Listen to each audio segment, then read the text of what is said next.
A história que nós vamos ver é o que se pode chamar de uma verdadeira história de amor. Além disso, ela contém elementos de coragem, de heroísmo e de sacrifício. O seu protagonista é um pastor humilde e ignorante, mas que com esforço próprio se torna um dos maiores sábios da história judaica, um homem que ficou conhecido como Rabi Akiva.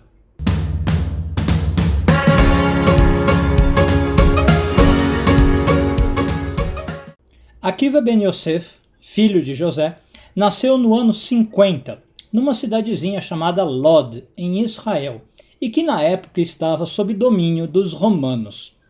Desde muito cedo, Akiva foi trabalhar para um homem chamado Kalba Savua, e que era, por sinal, um dos homens mais ricos de Jerusalém. Esse Kalba Savua tinha uma filha chamada Raquel, e que por acaso se apaixonou por Akiva, em especial por seus traços de caráter, já que Akiva era um homem extremamente modesto e virtuoso. Só que havia um pequeno problema, não no sentido pessoal, mas social. Akiva já tinha 40 anos e era analfabeto. Então Raquel fez uma proposta para Akiva. Eu me caso com você com uma condição, que você comece a estudar Torá e passe a dedicar a sua vida a isso. Quando o pai de Raquel ficou sabendo que ela se ofereceu em casamento em segredo, ele ficou furioso. Expulsou a filha de casa e jurou que a deserdaria enquanto ela fosse esposa de Akiva. Mas ela não se importou e ficou ao lado do novo marido. E ambos viveram assim uma vida de extrema pobreza, a ponto de terem que usar palha como cama para poder dormir. O Talmud conta que certa vez o profeta Elias apareceu como um pobre na casa dos dois, pedindo justamente um pouco de palha para poder fazer um colchão onde a mulher dele pudesse se deitar, já que ela acabara de dar à luz. Quando Akiva e a esposa Raquel viram que havia gente ainda mais pobre do que eles no mundo, Raquel teria dito: vai e se torne um erudito. No sentido, a pobreza não é uma desculpa para você não ir estudar. Outra história famosa que mostra como Akiva percebeu que nada era desculpa para ele não começar a estudar, relata que um dia Akiva viu gotas de água caindo sobre uma pedra, e elas estavam fazendo um furo na pedra. Então Akiva pensou: se a água, que é tão mole, pode furar uma pedra dura, as palavras da Torá, que são tão concretas, certamente também poderão deixar sua marca no meu coração mole, mesmo que eu tenha 40 anos de idade e ainda seja um ignorante analfabeto. Uma vez decidido a estudar, Akiva foi para a academia de Yavne, a mais famosa da época, e ali teve dois dos maiores mestres da época, o Rabi Eliezer e o Rabi Yoshua. Depois de 12 anos de dedicação, voltou à sua cidade natal acompanhado de 12.000 alunos. Ao se aproximar de casa, ouviu sua mulher conversando com uma vizinha, que perguntou: quanto tempo mais você vai viver como viúva de um marido vivo? Ao que Raquel teria respondido: eu viveria tranquilamente mais 12 anos se eu soubesse que é para o meu marido poder se dedicar por completo ao estudo da Torá. Ao ouvir aquilo, o Rabi Akiva, já que agora ele era Rabi mesmo, nem entra em casa. Ele retrocede, volta para Yeshivá e de fato se dedica por mais 12 anos. Ao final desse período, volta para casa com 24.000 alunos. Raquel corre até ele, prostra-se aos seus pés. Seus discípulos, sem saber quem era aquela mulher, tentam afastá-la, ao que Rabi Akiva os detém dizendo: tudo o que hoje eu tenho e o que vocês todos têm é graças a essa mulher. Nesse meio tempo, Kalba Savua, pai da Raquel, fica sabendo da chegada à cidade de um notável sábio e decide procurá-lo, porque está arrependido e quer saber como conseguir a anulação dos votos que fizera contra a filha, dizendo que a deserdaria. Ele achara que fora severo demais em deixar a filha passar fome por 24 anos, e agora queria o seu perdão.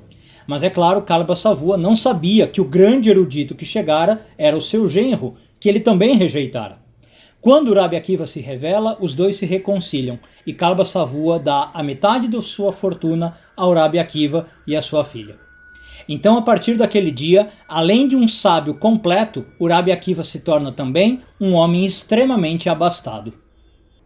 Vamos ver agora alguns dos ensinamentos do Rabi Akiva, e que contribuíram para fazer com que ele se tornasse e fosse reconhecido como um dos maiores eruditos de todos os tempos da história judaica.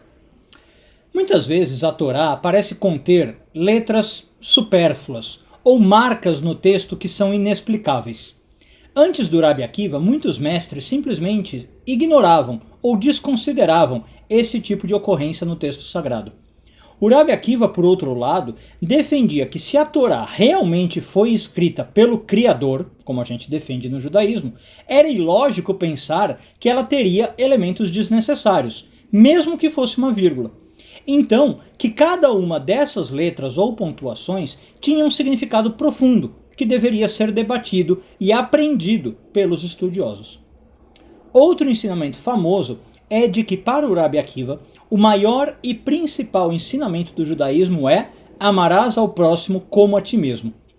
E para ele, seguir esse mandamento era o equivalente a seguir toda a Torá. Mesmo fora do âmbito do estudo da Torá, por assim dizer, o Rabi Akiva deixou vários ensinamentos e marcas ou legados importantes. Por exemplo, conta-se que o Rabi Akiva foi veemente contra a inclusão de certos livros no cânone bíblico, livros como a Sabedoria de Sirach. E por outro lado, foi um defensor apaixonado da inclusão de outras obras, como o Cântico dos Cânticos e o livro de Esther. Uma tradição muito famosa também conta que o Rabi Akiva costumava repetir o tempo inteiro um adágio que se tornou muito famoso no mundo judaico: Gamzu letová, ou seja, isso também é para o bem. Há uma história famosa que relata que ele foi um dos 4 sábios que, ainda em vida, adentrou o Pardes, o jardim místico, e conseguiu vivenciar o mundo vindouro. E desses 4 sábios, ele foi o único a voltar com vida e em paz consigo mesmo, pois ele fora o único a aprender a harmonizar a sua existência física com a espiritual. A vida do Rabi Akiva sempre teve momentos de tragédia, como, por exemplo, a época em que ele perdeu 24 mil dos seus alunos para uma pandemia. Mas uma das piores tragédias envolve a própria morte do Rabi Akiva. Havia um general judeu chamado Bar Kokhba que iniciou uma revolta contra os romanos. No início, nos primeiros anos dessa revolta, a revolta foi extremamente bem sucedida, o que levou o Rabi Akiva, inclusive, a crer e anunciar publicamente para todo mundo que o grande guerreiro Bar Kokhba era o Messias tão esperado pelos judeus. Mas a revolta judaica terminou vencida e os romanos capturaram e mataram Bar Kokhba. O imperador romano da época, Adriano, irado com o ocorrido, decidiu matar todo o povo judeu, e não apenas os revoltosos. Então ficou decretado que sempre que os romanos capturassem algum judeu importante, ele deveria ser torturado antes de ser exterminado. E o Rabi Akiva, em especial, era um homem que desafiava abertamente algumas das leis impostas por Roma, como, por exemplo, a lei que proibia o ensino da Torá em público. Como era esperado, infelizmente, em um dado momento, o Rabi Akiva foi preso e condenado à morte pelos romanos. Então, ele foi sentenciado à pena capital por ter violado o decreto romano que proibia o ensino da Torá. E como ele era um judeu famoso e influente, não poderia morrer de qualquer modo. Ele teria que ser barbaramente torturado, segundo a visão romana de mundo. Em geral, os romanos torturavam seus prisioneiros na cruz.